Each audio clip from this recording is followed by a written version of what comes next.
Brahmakamal, scientific name ಸಾಸೂರಿಯಾ ಒಬ್ವಲಾಟ. ಹಿಮಾಲಯದ ಎತ್ತರದ ಪ್ರದೇಶಗಳಲ್ಲಿ ಬೆಳೆಯುವ ಅತ್ಯಂತ ಅಪರೂಪವಾದಂತಹ ಮತ್ತು ದೈವಿಕ ಪವಿತ್ರ ಹೂವು. ಈ ಹೂವು ವರ್ಷದಲ್ಲಿ ಕೇವಲ ಒಮ್ಮೆ ಮಾತ್ರ, ಅದು ಹುಣ್ಣಿಮೆ ಅಥವಾ ಅಮಾವಾಸ್ಯೆಯಂತಹ ದಿನಗಳಲ್ಲಿ ತಡರಾತ್ರಿ ಅರಳತಕ್ಕಂಥ ಹೂವು.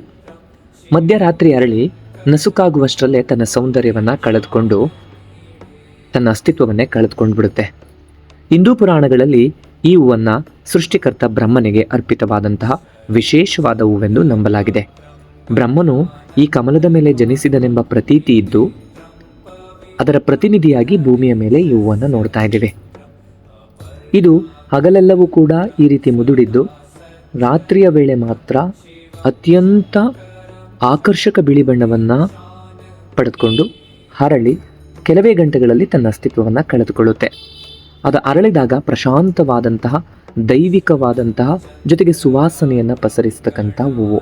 ಇದು ನಮ್ಮ ಮನೆಯ ಟೆರೆಸಲ್ಲಿ ಕೆಳಗಿನ ಮನೆಯವರು ಪ್ಲಾಂಟ್ ಮಾಡಿದರು.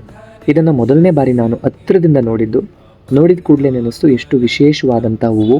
ಈ ಹೂವನ್ನು ನೋಡ್ತೀವಿ ಅಂತ ಎಷ್ಟೋ ಜನ ಪ್ರಯತ್ನ ಪಟ್ಟರೂ ಕೂಡ ಕೆಲವರಿಗೆ ಕಾಣಲು ಸಿಗದೇ ಇರತಕ್ಕಂಥ ಹೂವು.